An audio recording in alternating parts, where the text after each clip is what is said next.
Forgiveness and reconciliation in marriage. My name is Paul Friedman. I founded the Marriage Foundation. And this is very deep stuff. So settle down, open your heart, open your mind, so we can talk about this. The first one is forgiveness. This is one of the most misunderstood things in the world. I can forgive. You can forgive. But when we take that on with the meaning that is generally accepted, it puts us in a place of superiority that we don't own. We don't really get to forgive. Only God can forgive. If someone errs, and this is very important for you to see it this way, when you err, when you make a mistake, you pay for it. There's no way out. You walk into a store, you touch something, it falls to the ground and breaks, you own it. That's sort of how karma is, because that's what we're talking about here. No matter what you do, there's cause and effect 100% of the time.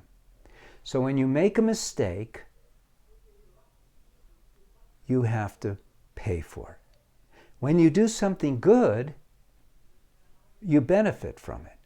So it's not just crime and punishment, it's a balance in the universe. It's how things work.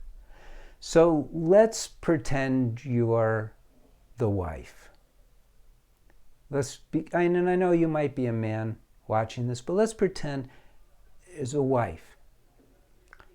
And as a wife, your husband cheated on you.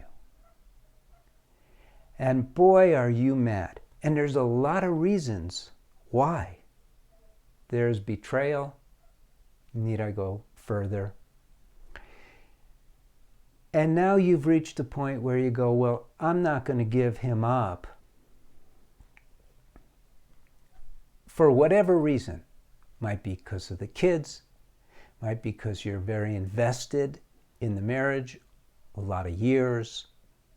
Maybe you still love him so much you can't stand it, but he cheated on you.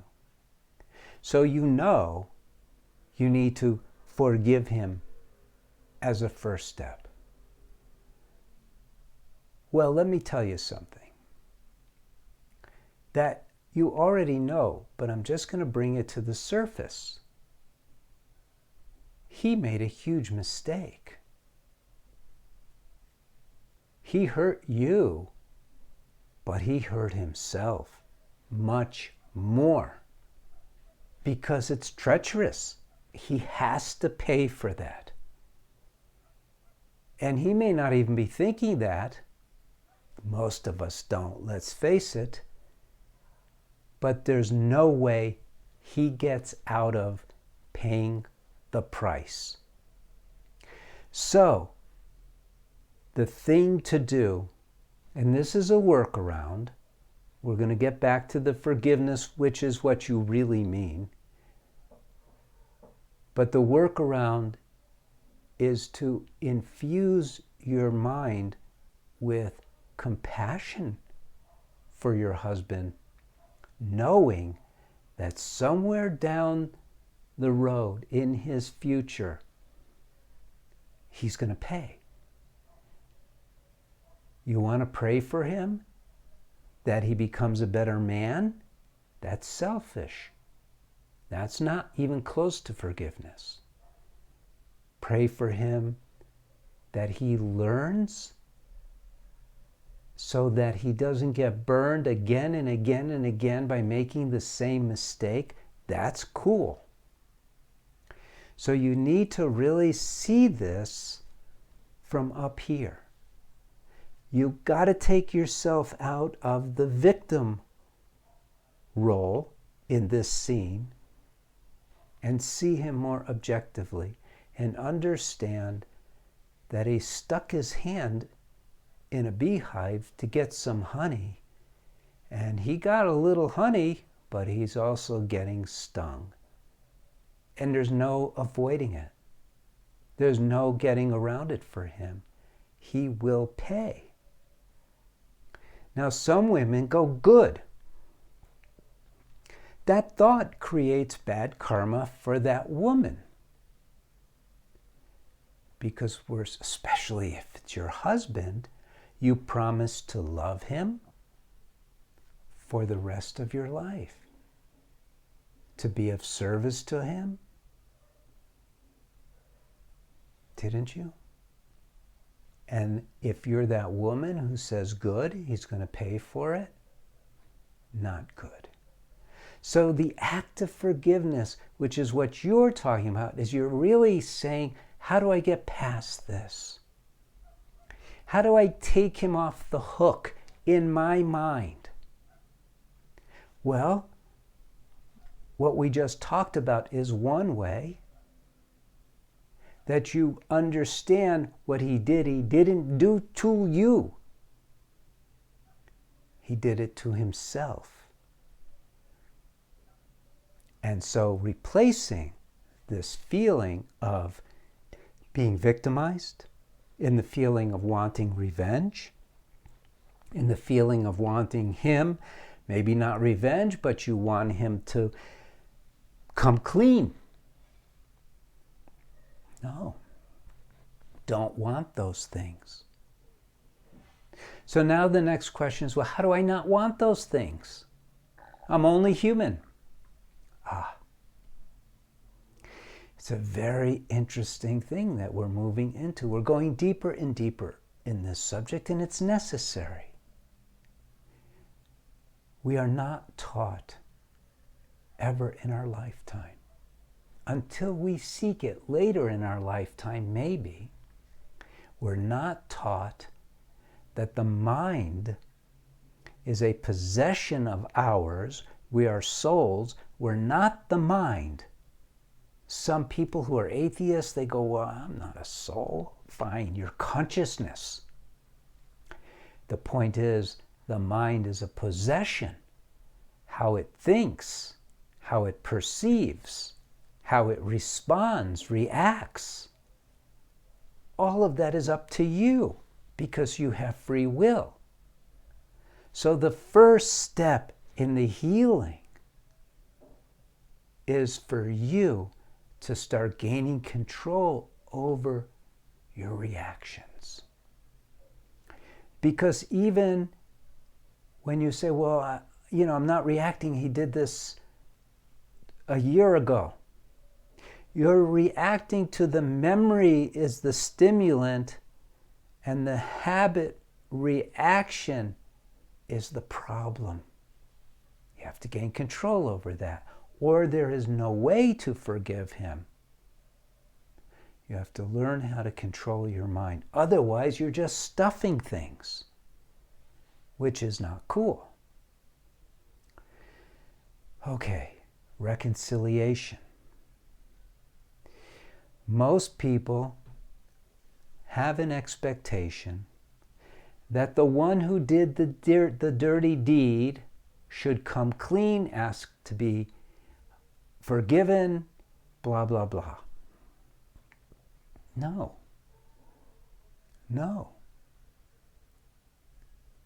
Again, that sets up your relationship in a very bizarre way. You agreed to be together in love, harmoniously sharing your love, harmoniously sharing the happiness. And what happened that you need a reconciliation at all is that neither of you knew what the hell you were doing.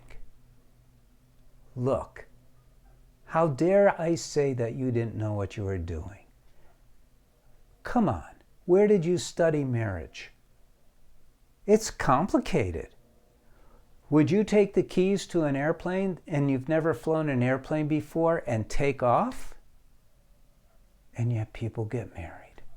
It's amazing the divorce rate is only 50%, although it's a little above that. But how many people are so unhappily married because they have no idea how to be married? You know, you're supposed to gain the benefits, the treasures, the promises of marriage when you get married. Most people don't even know what those are. Number one, you got married in order to be happy. And I'll tell you, frankly, most people don't even know what I mean when I say that. Happiness isn't like you get a new car or a new dress or a new suit. Happiness is something that you feel, not temporarily, but you feel it. It's deep. And when you get married, you got married literally to be happier every single day of your life. Happier than the day before. Didn't you? Sure, you never articulated that because we're not taught anything like this. But that's why you got married. Where does that happiness come from? I'll tell you right now. Because that's the second. And it's the coolest thing. We all crave love. Because we are love. We crave love. And we get married so we can experience ever-expanding love. Constantly ever-expanding love until the day we die. No one knows that, much less knows how. It's okay. Now you can learn about it. So that's what's going on. And that's how you do it. Subscribe to this channel. Learn more about marriage. Get in touch with what I am sharing with you. Because I've done the work. I've done the research. I understand marriage deeply. It's an amazing institution. And you have not lost it. Now you're standing on the ledge and you're going, I want what I wanted in the first place. But you have to recapture it. It's not just going to happen by itself. You can't just have a vision and it materializes. This is not a Walt Disney movie.